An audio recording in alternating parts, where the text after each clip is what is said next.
Welcome to Fire University. This is a podcast dedicated to fire ecology and management within the Natural Resource University Podcast Network. My name is Dr. Marcus Lashley. I'm a wildlife biologist, an assistant professor of disturbance ecology at the University of Florida, and a lifelong hunter that's passionate about wildlife conservation and management. In this podcast, I will interview scientists and professionals, not only on the latest research in fire ecology, but also about their experiences, in hopes that you as the listeners can learn why fire ecology is important and also how you can use it to meet your natural resource management goals. So let's get to the burning questions in Fire University. Okay, so welcome back to Fire University. Today, I wanted to talk to everybody, those of you who are private landowners in particular that may not be experienced or you're interested in starting to use fire. We're getting a lot of feedback from you guys, and it's pretty obvious that there is some interest in using fire, but there seems to be some barriers to getting into the use of fire, and we really wanted to focus this episode on that issue. If you're a private landowner and you're interested in using fire, but you never have or you haven't very much, what can you do about that to start using fire and get into using this practice to meet your management goals? So I have two people here who have an immense amount of experience working with private landowners on exactly this thing. So I have John Gruchy here with me and also John Stivers. So I know recently we had two Kevins on and we made a few jokes about that. And now we have two Johns on. So not sure how that's going to go, but I'll try to refer to you guys by your last names if I can. But I really appreciate you guys coming on to talk to us about this. Oh, yeah, no problem. Glad to be here. We could go ahead and get right into it. I get emailed a fair amount, I would say, from private landowners who are just interested in the use of fire and what can it do for them on their property. And most of the people that contact me are generally interested in managing wildlife, in particular game species. But some of them are forest owners and are interested in managing for timber production or things like that. What would you guys tell people if you get that question? I'm sure you get it plenty. Why would people want to consider using fire on their property? Well, this is Stivers. The way I would couch that response would be with the basic definition of what prescribed fire is. It's a safe way to apply a natural process and ensure ecosystem health and reduce fire risk. So when you think about that, those 4 points, it's safe, it's natural, functioning ecosystems and reduce wild and fire risk, then it dovetails into resource objectives. Are you burning residue reduction? Is it site prep for natural artificial regen, wildlife habitat improvement, timber stand improvement? All of those reasons kind of help you focus so you can, move in an orderly fashion as far as planning and metrics and prescriptions. Yeah, and I would second that. I completely agree. The thing I would add, I guess some of the landowners that I work with, maybe they're not ready for fire yet. We'll talk about fire, and I've actually been accused as a wildlife biologist of referring to fire like pixie dust. The foresters say that wildlife people talk about fire like it can just be sprinkled over the land and make everything better. But there's plenty of landowners that we go and talk to and say, look, fire is not the first step here. Maybe there's a resource concern or there's a fuel concern. There's something going on that maybe fire is not for you today, but depending on your objective, maybe fire could be worked in. Yeah, when you think about sequencing your treatments to be effective, you're absolutely right. Burning just for burning is the wrong way to go. What's your desired future condition? Maybe you need to throw a timber cell in there first, or maybe do some mechanical. There are other surrogates for fire, but at the end of the day, you want to have an orderly, sequential way, and fire should be part of that solution, but it might not be the first step, but that's part of the planning process. Let you know when fire needs to roll in. And then I think after that, we start looking at what level are they going to need fire to meet that objective? Is it going to be a one-time event, or is it going to be multiple events over multiple, one-time event per year maybe, or multiple events per year? And then you start looking at logistics. Is that something that you're going to want to contract out?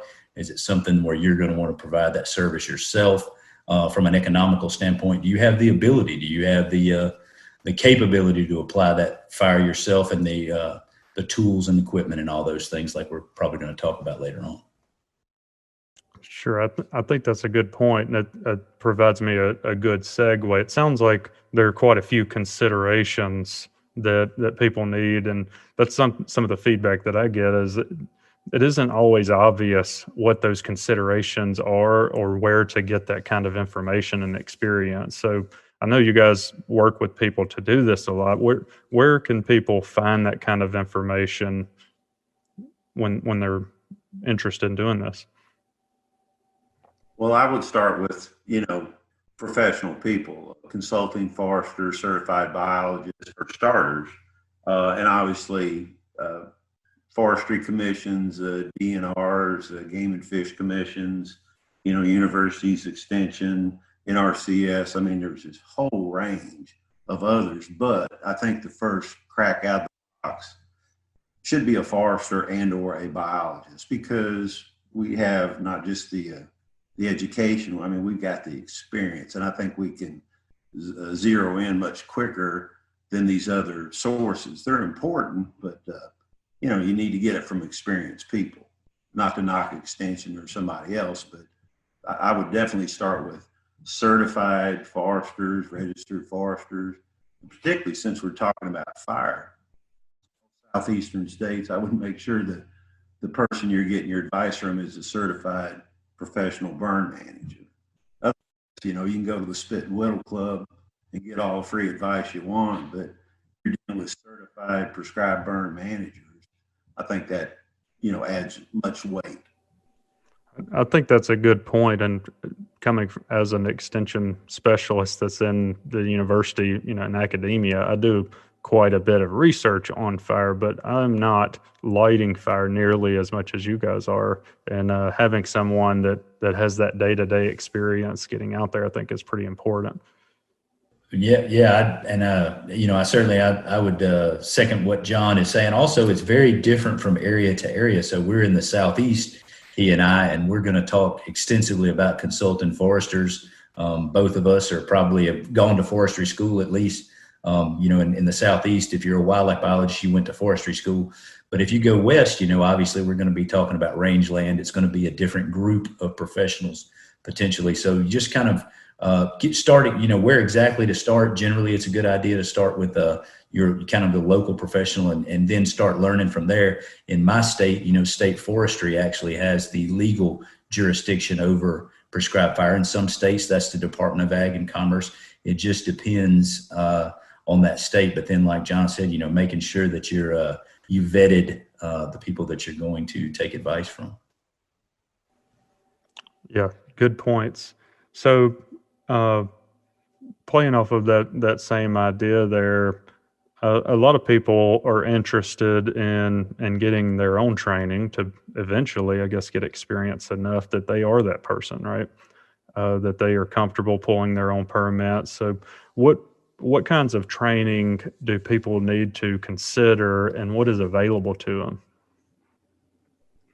Well, again, it depends where you are. And again, I'm focused on the Southeast. I'm a, certified burn manager in Alabama, Georgia, and Florida.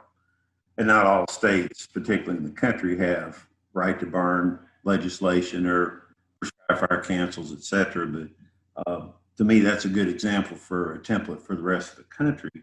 But it starts with, if you can attend a certified burn manager class, even if you're not going to do this for hire, just to have the wisdom, the knowledge, go to prescribed fire council meetings, get around people, practitioners, and particularly landowners. I mean, as a consultant forester, I love working with landowners, and nothing would make me happier than see them dropping the match and not using me.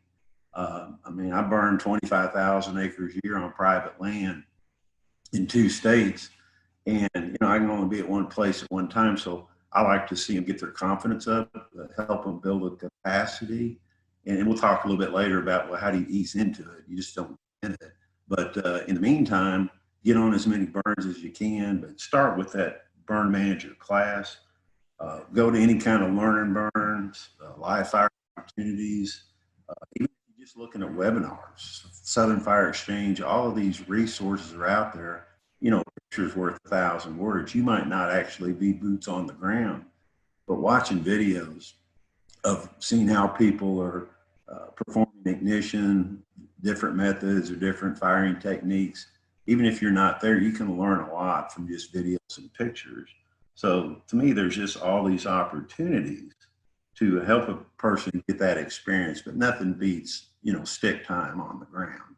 So when I for my clients, I always just say, look, it doesn't cost any extra.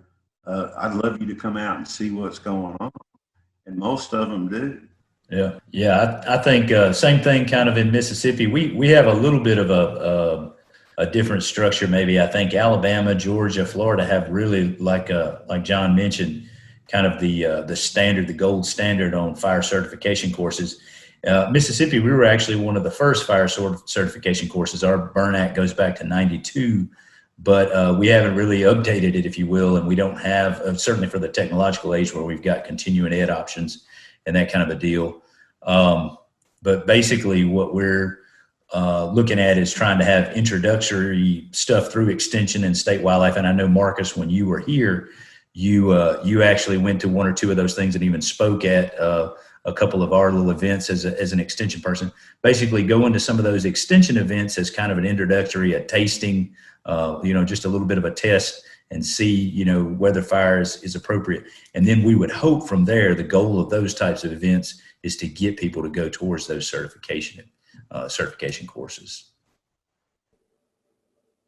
Well, I think that's a really good point. And it sounds like, especially in the southeastern U.S., the states, whether it be the state agencies or other organizations or the university extension, are developing resources all the time, not only to get information to people and make it accessible, but also provide opportunities, it sounds like with the Learn and Burn, for instance, to actually go out and get experience. I know one thing that I've been working on here recently or prescribed burn associations, even depending on where the listeners are, there may be groups who have already gotten together in the community that are providing opportunities like that to leverage one another's resources and also leverage each other's experiences. So a lot of great opportunities out there.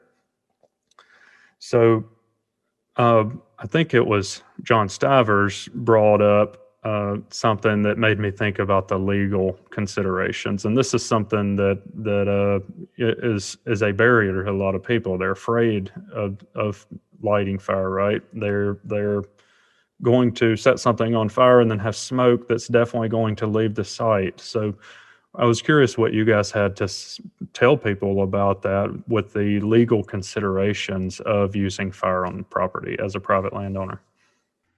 Yeah, and this is Stivers. I would suggest have a healthy respect. Don't be afraid, but don't be overconfident. Apply the science, and you got nothing to fear. Have contingencies, and it all really ties back to planning. If you just kind of think this through, and you have to get the school, you have to get the science, particularly with smoke. Smoke is the thing that potentially is going to put you in a scary position. It's not the fire escaping the line. We can catch those all day long, but smoke is the thing that should get your attention. So, learn how to screen smoke, daytime, nighttime burns. Learn about smoke management tactics and techniques on avoidance, minimization, dilution, these strategies. And then if you apply those, and they're not hard, I promise you, landowners, you're going to have a good outcome. If you think it through, screen your smoke, have cutoffs, contingencies, start early, some of these other things we'll discuss in a bit, you're going to have a good outcome. And then that's going to build your capacity, your confidence, but don't get too big for your britches either. It is an inherently dangerous sport that we do, and we make it look easy, But if you don't have a knot in your stomach, there's something wrong with you. And it shouldn't be the size of your fist, but you ought to have a little bit of a gut check. And always go to the Lord before you drop the match. And pray for wisdom. Yes, sir. And divine intervention if you need it. Yeah. Be confident. Yeah. Well, and I just follow up with Stivers. A lot of landowners approach me with, ask about liability, big liability concerns, and he's exactly right. The best way to limit your liability is to educate yourself and avoid. It's just like anything else. There's liability with driving a piece of heavy equipment, and the way we, limit that is to get certificate. You have to have a license to operate heavy equipment. It's limiting your liability. Then people immediately turn to the conversation about insurance, and insurance is simply paying somebody else to assume your liability. And there are opportunities for insurance, and landowners need to look into that. If that's what if they are, every individual landowner has different liability concerns, and I certainly don't want to broad stroke that or brush it off. I don't want to minimize or trivialize people's liability concerns. And Marcus, you mentioned PBAs earlier. We've actually worked with some groups to get group policies that have event fees and all that. That's stuff that could be talked about at length, but at the end of the day, the best policy is just exactly what John Stivers says. You can limit your individual liability by becoming a professional, and there are steps in that process. You, just like anything, if you're going to be a blacksmith, you start as an apprentice, and then you have to be a journeyman, and then you're a master. That's the way it is with prescribed fire. The problem is, you can do the blacksmithing in your backyard, and if you mess something up, you can throw it away. There's a little bit more consequence to error, with the fire. So you've got to put yourself in a position to where you can be apprenticed in fire, and that's going to be a little bit up to the landowners to seek that out. Yeah, and I've got a little wisdom here. It's a saying I always use, and it's simple, but it's straight on. It's not hard to be wise. Just do something stupid and don't do that. Okay? Don't burn on the south side of the interstate. When the wind's out of the south, it's going to push it. So if you just think this through from because again, it's smoke. Don't burn with bad fire lines. Don't get in a hurry. Don't rush into it. If you do those things, you're probably going to have a bad day. But if you think it through and just work the plan, have those contingencies, you can build capacity and confidence, still be effective. So be wise. Think of something good, don't do it. And the other thing John has mentioned that he and I both, I guess, are so used to it, we kind of gloss over it, but the plan. So that's a huge part of it. I think a lot of landowners may not even be familiar with that. In my state and in most of these states with prescribed burn laws, they're actually required by law to have a burn plan that has specified components, and it is notarized ahead of time. So the plan, we keep referencing the plan because it's kind of, I think, second nature to he and I, but that's also a big part of the liability concern. You actually have to sit down and write out and plan a fire. It's not something where you wake up on a Tuesday morning and go, looks like a good day today. We've clearly laid these things out, written them down. Not a plan is not written on the back of a cocktail napkin. It is actually a legitimate, sometimes we've spent, and I know certainly in the federal government, there are people that spend 8 months at a time just writing fire plans, multiple fire plans. So that is, the plan is also a key component of limiting your liability. So that's a good point. And I wanted to follow up on that. So what are the steps if a private landowner wants to implement a fire? We obviously have some planning that needs to lead up to that process. And it sounds like part of it is seeking out information. Part of it is developing this plan. I know there's also opportunities to get training and become a prescribed burn manager, at least in some states, right? So can you walk us through, either of you that want to walk us through, what are those steps that a landowner would take to make sure that they limit liability under these laws?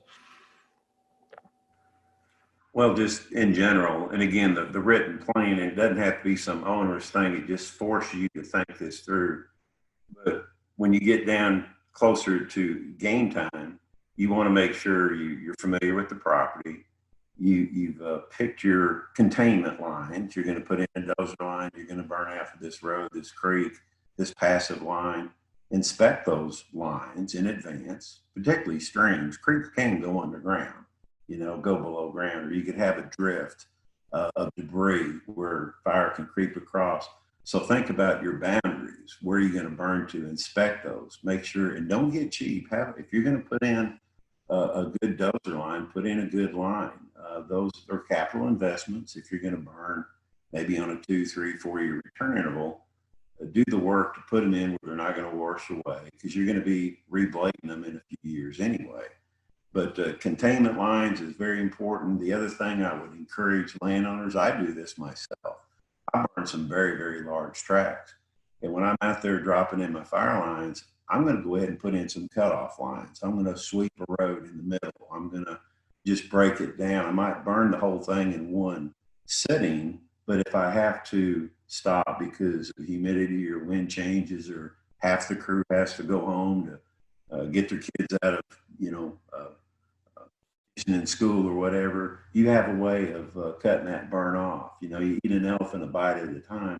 So if you just, through planning, think about your boundaries, cutoffs, contingencies. What am I going to do if this happens? Well, I'm going to contact this VFD. We'll have those phone numbers, have those contacts. So John and I can't stress enough about just planning. And you can, again, just write these down to where it forces you to think. And then you won't have any surprises. Surprises are really nice on your birthday. Oh, that's right. No, man, I agree with all that. In Mississippi, we actually have 4 steps that are required to, for our sake, we actually have the right to burn, as John mentioned earlier. We have right to burn state in Mississippi. So as a citizen, you have the right to burn your own property. However, if you want liability protection under our Prescribed Burn Act, you have to have 4 components, 4 boxes checked. One, it has to be in the public interest, which is, whatever that's, generally that's going to be true for most of our fire. I suppose that would eliminate the people that are trying to burn, maliciously, I guess. You could follow all these steps and have a malicious fire. But the other 3 are very important. The certified prescribed burn manager. So you have to be certified by the state law. You have to have a written burn plan notarized at least 24 hours before the fire is lit. And then you also have to pull a smoke permit. As Marcus talked about, he keeps saying, he's mentioned pull a permit. Every state has a different process, but in the state of Mississippi, we call them burn permits, but they're really a smoke permit. And you have to call our state forestry on the day of your fire, or they will issue them, on weekends a day ahead. But essentially you have to call on the day of the fire and get a permission to light, and they give you a window a time window of when you can have that fire lit and when you have to have it extinguished. And that is purely for to manage that smoke when it gets off site. And so if I have all those boxes checked and I go on the morning of the fire and we've got all dressed up and we have our plan ready and everybody takes off work and they show up and I call and I don't get my permit. Now, usually I have looked at the weather a day ahead and I know whether or not I'm going to get a permit. But if we call that morning and they say no smoke permit, we all got to go to work. We got to go home. We can't light matches. So, those are the type of, again, that's also a further liability protection. We're not going to light a fire on a day when the weather conditions are not conducive for good lift and getting the smoke up out of the, away from the highways and smoke critical areas. So to go back to what Stivers was saying and connect that to what you just said, Gruchy, if the conditions aren't such that they would issue you a permit, it's probably not a smart decision to be lighting anyway, is what it sounds like. I don't think those two things are not, I always stress those two things are not exclusive. They will absolutely give you a permit on a day you better not burn. Right, but I notice I said it the other way. yeah, that's right. If they won't give you a permit, it's probably not a day that you should be burning anyway. Yeah, because the bottom line of liability is negligence. And this is really easy for landowners. Negligence just means, would a reasonable, prudent person do what you do? And I always just say, if you can't look your mom in her eye and keep a straight face with what you plan to do, you probably ought not to do it, because you're going to get whipped. So have the discipline to stop, have the discipline to know when things are, going tango lima, and that's where these contingencies and cutoffs. and you cannot be found liable because you did what a reasonable, prudent person would have done. I kept my lighter in my pocket today, or I cut that thing off at 10:30 in the morning and contained it at 40 acres instead of 400, where I knew I would have smoked in an area. So that's the bottom line. It's just negligence. Don't be negligent, and you'll survive that all day, every day. So it sounds like, at least in Mississippi, based on the burn laws, just we'll keep with that example. If you have gone through the trouble of becoming a prescribed burn manager, or you have one on site, right, and you have a management plan or a burning plan where it includes the wind directions and wind speed, mixing height, and all the weather variables that are correct for burning a particular spot, and then you get a permit to burn on it, then you have a lot of protection if something goes wrong from that liability. Is that correct? Well, in theory, there is some legal protection there. That's not been challenged. Better for us not to go deep into that, I guess. But essentially, there is some legal protection there for a private landowner. But the world we live in, we're in a very litigious society, as we say. You can be sued for crossing the street the wrong way. You know what I mean? So it's not saying that you wouldn't potentially, face litigation if there was an incident. But when you've done all of those things, you've covered your bases, and essentially you've made it what we would say a defensible. Is this defensible? And that goes back to the reasonable and prudent. Exactly, the exact language that is in our burn laws is reasonable and prudent. So, yeah. So it at least makes it really difficult to prove that you have gross negligence. We better not get into that. We're getting deep into that then. Yeah. But not to beat it too bad, Alabama's had the right to burn law for 25 years. We have burned between 22 and 25 million acres with prescribed fire and have not had the first legal challenge. So it works. Yeah. So being certified, applying that, being confident. I just look at like there hasn't been one auto in 25 years and 22 to 25 million acres of treatment in Alabama yet. So these 4 steps, and ours are very similar, they work. So if you just do that and don't do something stupid, you got nothing to worry about. It's a false fear. Yeah, I think those are good points. That I know, even as being a private landowner, that's something that worries people. And like you said, if you take the necessary steps, respect fire, but you don't necessarily need to fear it. And there may be a lot of reasons why you'd want to use it to get some things out of it you may not be able to otherwise with other management approaches. So to circle back around, we were talking a few minutes ago about putting in fire lines and having a dozier and that sort of thing. A lot of landowners, I get this feedback pretty often, a lot of landowners don't have that kind of equipment necessarily, or they may be trying to burn on a budget, let's just say. This is obviously not the time to not take our precautions like we've just been talking about, but what are the minimum tools that a landowner would need to engage in fire? Well, for starters, obviously, a drip torch, you don't have to have a drip torch, but for 150, 175 bucks, and they last forever, that beats dropping matches and flicking picks. A simple rake. I like forced air leaf blowers for lifting litter out of roads so you don't have to get a dozer per se.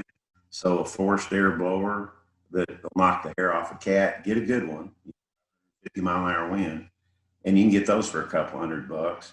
Maybe the next step is ATV if you've got that, or a buggy with some water handling capability. Then whatever you're comfortable with. If you want to go full NWCG, Nomex, get yellered up, that's $600. Tell your wife that's what Santa Claus can bring you. It's necessary, but back to the containment lines, you don't have to own a bulldozer. You can get the state, you can find consultants and contractors that'll put in lines. I mean, that's what I'm doing right now. I've got 27 properties, 110 miles of fire line. and I wait till the leaves get off, and I do all 27 tracks at once. It takes about 2.5 weeks. And now I'm cocked and ready. So I get all my lines in. I know where they need to be. I know which roads and creeks I'm going to use. So a landowner can do the same thing. Give it to somebody else that's doing the work. It's like tree planting or aerial spraying. Nobody's going to come in and spray your 22-acre clear cut just because it's there. But if you can bundle that with these vendors, then throw you into rotation. So do the same thing. So don't worry about, if you need a good dozer line, there's no reason you can't get that done, and you don't have to invest in all that. But the basic, a torch, a rake, an air blower, some water handling capability, I think that's really all somebody needs for starters. And again, extension, universities, there are ways you can borrow a torch or borrow a rake or things like that. It's got to be creative. Oh yeah. On the subject of equipment, I would say just like I do with almost everything, my answer is it depends. I have landowners who can literally head fire it to the ditch. You know, they have their property is shaped in such a way that there are roads and creeks, and they can just, all they need is a torch. You know, and one guy in the right wind. On the flip side, I've got some landowners that have large tracts, and when you have large tracts and you don't have big crews, I want huge fire breaks. I also work with the state land a little bit, and you know, it's not uncommon for us, staff limited. We may try to burn some big tracks with 4 or 5 people, but when we do that, we're going to have 20-foot fire breaks, and they're going to be bare dirt. You know what I mean? We're going to put the time in. The staff limitations are utilized during, you know, putting in the breaks. You know, we're going to use the time ahead of time, and then when it's go time too, we do that. Sometimes we want to be able to get as much done as we can when the weather is right. So we'll put those big, good breaks. I have some landowners that don't want to do fire breaks because they don't want to recover them. And that's understandable. You know, you don't want the bare dirt. There's weed issues there. There's a lot of problems associated with that. But if my name's on the permit, I like bare dirt, and I like as much bare dirt as your time and energy will allow.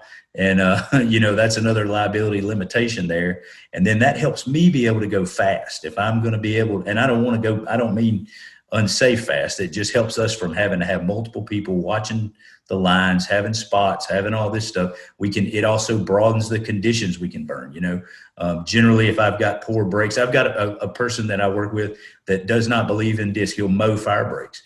Well, that works because I can only burn on 60%, you know, 40%, 50% humidity.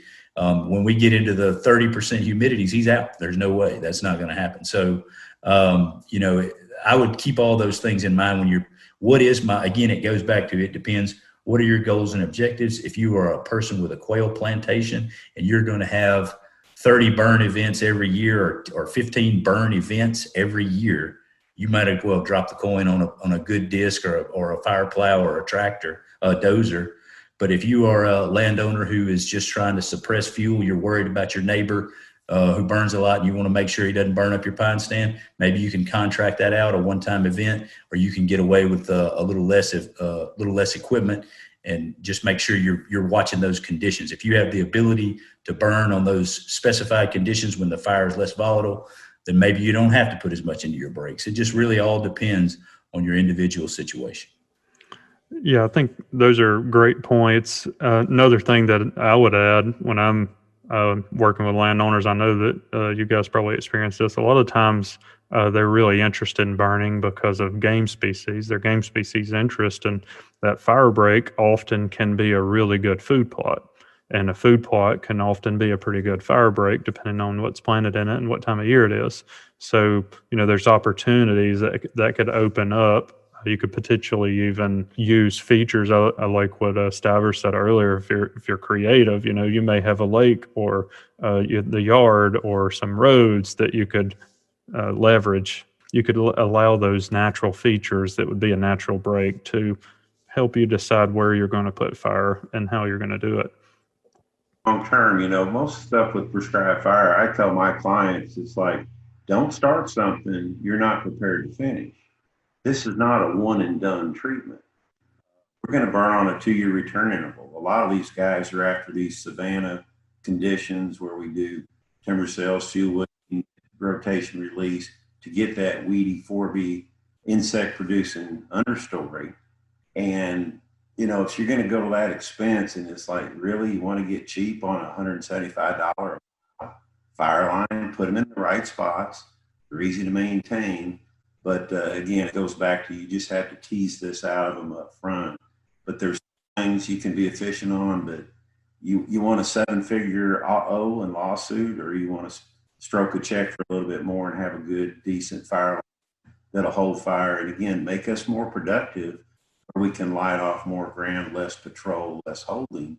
Time is money. So if we got to go slow, you think you saved on a fire line, you're backing up. It's going to, my labor costs per hour, I'm worth a lot more than, so I can go really, really fast. And but most of them, once you explain it, they said, yep, do what you need to do, because they do not want to have a bad liability issue come back on them. And they're in the chain of liability anyway. So Sure. you got to kind of walk them through that, and then you're good to go. Well, the other thing I've noticed when we start talking about this with landowners is, what good is a piece of property that you can't access? And so when we start this conversation about infrastructure, fire breaks, it always circles around to roads too. And it's like, man, you really need a road there anyway. What if we got to get the truck in there? What if we do have an uh-oh? How are we going to get the truck back here? How are we going to suppress this? And so it all is interrelated, especially for those, working with private landowners is really no different than working with big tracts of public land. We spend a ton of time on public land with infrastructure, roads, and it's all for this very reason. We need to be able to get to every acre of that property if something goes wrong. And so those are always conversations that come out, whenever we're starting to talk with landowners. They don't have equipment, they don't have this. And again, I'm not trying to be intimidating. I know the people that might be listening may be just getting into this and getting started, but you got to start thinking 5 and 6 moves ahead. What's my 10 years, next 10 years, what's my next 15 years look like? So we're very respectful of landowners and their objectives, but you have to remind them sometimes, you saw us out, listen to the wisdom of the professionals. And a lot of times, if they want me to do something that's really on the cheap and I know it's going to cost, I'll just say, look, I can't do that. My good name is not going to be associated with shoddy work. So sometimes you might just have, and that's happened once in 18 years as consulting, where I just have to find somebody else. I can't do that. So with that being said, I think that's a good segue into the other thing. You guys both have so much experience working with private landowners. I was curious if there were other things that we haven't talked about that are either commonly overlooked by private landowners, or things that you think are important to stress before we conclude the show. I'll get my licks in real quick. For any landowner that's just beginning, and even if you're in the middle or have a lot of experience, these are things that I would continue to do. Make the time. Attend prescribed fire council meetings. Go. Install, maintain good fire lines. Bomb-proof brownies. Take advantage of those passive roads and creeks and things like that. Begin with backing and flanking fires to kind of ease you into it. Don't start with some ripping head fire. That always makes them wet their pants. So start easy. Use backing fires, low complexity burns. Start off with light fuel loads. Don't tackle something that hadn't been burned in 35 years, okay? Conduct good, thorough smoke screening for daytime and nighttime. You've got to know where your smoke's going to go. And that's not hard. It's just apply the science. And then lastly, and this is a little technical, but they would get this when they go to school. This will hopefully bait them. Burn when you're 1 hour fuel moisture, those fine fuels, when it's between 8 and 10%. And I promise you, if you stay in that range, and most of them would say, what the hell are you talking about, 8 or 10%? Trust me, if you stay in that range, you're going to have a flame length that's less than 2.5 feet running with the wind uphill. And it's going to have a rate of spread that's like 3 chains per hour. So to get started, go easy, use backing, flanking, burn with those moisture prescriptions, and kind of get a few notches in your belt. And that will build that confidence and capacity. And then you'll just get better and better. Some people have 1 year of experience. They've had it for 40 times. And some people have 40 years experience. So have 40 years of experience, not 1 year, 40 times. You've got to learn from every burn project that you're on. So ask questions, observe, record the weather, go back and look, and just apply the science and interact with professionals. And I've been doing this for 41 years and I'm not done learning yet. That's how you start. Everybody has a start. Oh yeah, I agree with all that. My most critical piece of advice is really exactly what we started the whole conversation with, and that is to be completely clear about why you are burning. I find that's one of the biggest overlooked things. Like I talked about, sometimes people hear us on these podcasts or they read something and they say, "Fire, yeah, fire, good. I'm going to burn." And then when we get to talking to them, you explain, why is this? Why are we burning? Then that changes a whole lot of the conversation. Then it becomes, how are we going to go about this? All those things that Stivers mentioned about fuel moisture, all those weather parameters and fuel parameters he's talking about. Once you realize what your goal is, why am I doing it? And you're very clear about it. It's not, I'm burning because it's good. Then that really changes it helps you answer every single other question that we've talked about so far. If your goal is to have a huntable population of bobwhite, I'm going to go about your fire discussion totally differently than if your goal is, if you have, and depending on the property, obviously, then if your goal is to, have large antlered bucks consistently, or if your goal is to be able to shoot 3 turkeys a year off your property. So this being absolutely and completely, it sounds like I'm making a big deal out of this. You would be shocked. I've gotten 3 years into a process before and talked with landowners and they say, well, I really think I want this instead. I mean, you Marcus know some of those landowners. I mean, it's very frustrating for a wildlife biologist, but I also look back and say, I was not responsible enough to get them crystal clear on the front end. And maybe they didn't have all that information to know what they were embarking off into. So your most important tool is not of something you can buy or put diesel into or use on a fire line. It is absolutely knowing precisely what you want to do. Why am I doing what I'm doing? And then after that, I think the key is like I said, apprenticing yourself in fire, becoming a student of fire, becoming a student of wildlife, and understanding that that's not necessarily a one and done type thing. We kind of have the instant gratification society right now. I want to do something one time. I want to pour this out of a bag and walk away. We're talking about, a way of life here. This is a pretty good commitment. And again, don't want to intimidate people because it depends on, again, what level of entry you are in this whole process. But I think the front end part is really the part that gets overlooked the most. And that's my opinion. Yeah, that's interesting perspectives from both of you. Another thing for people to think about, in the interest of respecting fire and not necessarily being intimidated or scared of it, but respecting it. You don't necessarily, if you've decided that you have an objective that fire can help you meet, you don't have to apply that everywhere or to the whole property or at large scales. That you may have the opportunity where you have an old field somewhere or a place right next to the lake or something that just for whatever reason is more conducive to entering. That may be a way for you to start out and get some experience and have a little bit of leeway just because you have a 40-acre lake on the back of it or something like that. It may be a triangle wedge in between the roads, that's only a couple of acres. There are opportunities like that where you can start getting some experience and realize some of the benefits from fire and realize whether or not you want to start applying it more widely on the property.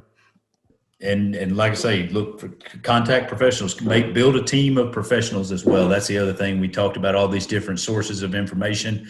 You don't have to just go to one or the other. It's a good idea to get a team of people that you can bounce ideas off of and get a bigger sample size, so to speak, for information.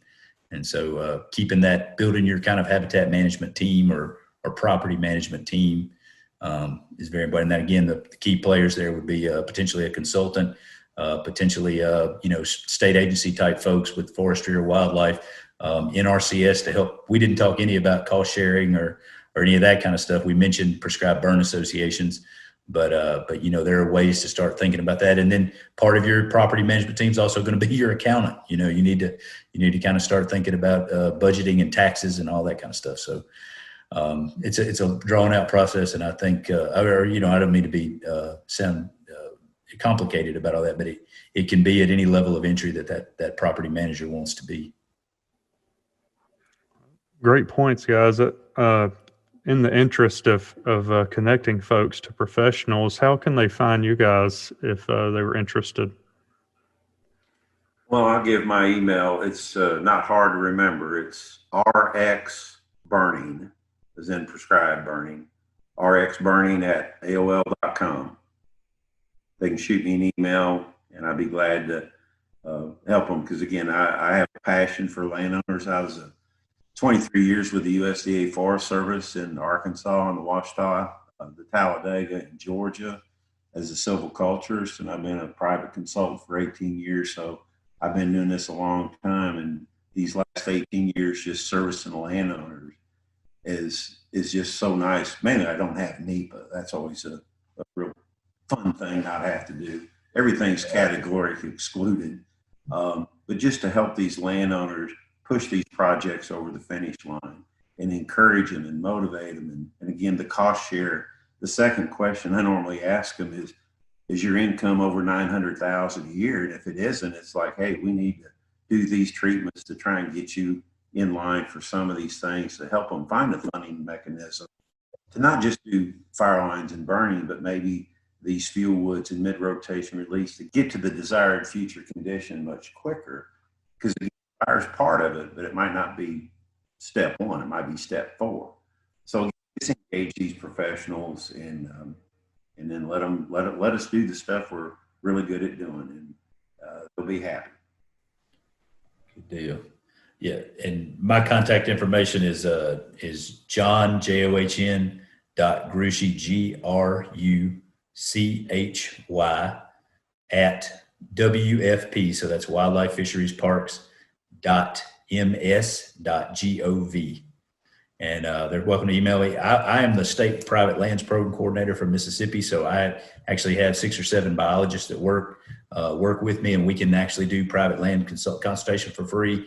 I'm sure whatever state they're a resident of has a private lands program that has biologists that'll come out and do free consultation. And then generally that's going to be an introductory level thing, and they can go work with. We almost always are trying to depending on the situation, working with private consultants, like John Stivers or forestry consultants, and occasionally even wildlife biologists. So that's great. Well, guys, I really appreciate it. I think that was enlightening, and glad that you were willing to come on the show and tell us about your experience working with private landowners. I think this is a key part of it for people. They're starting, if they're listening to this podcast, they're obviously interested in fire and probably starting to realize some reasons they might want to. I think it's important to really talk about the process and what you have to go through. So I really appreciate you guys coming on the show to do that. Yeah, no problem. Thank you. Appreciate it.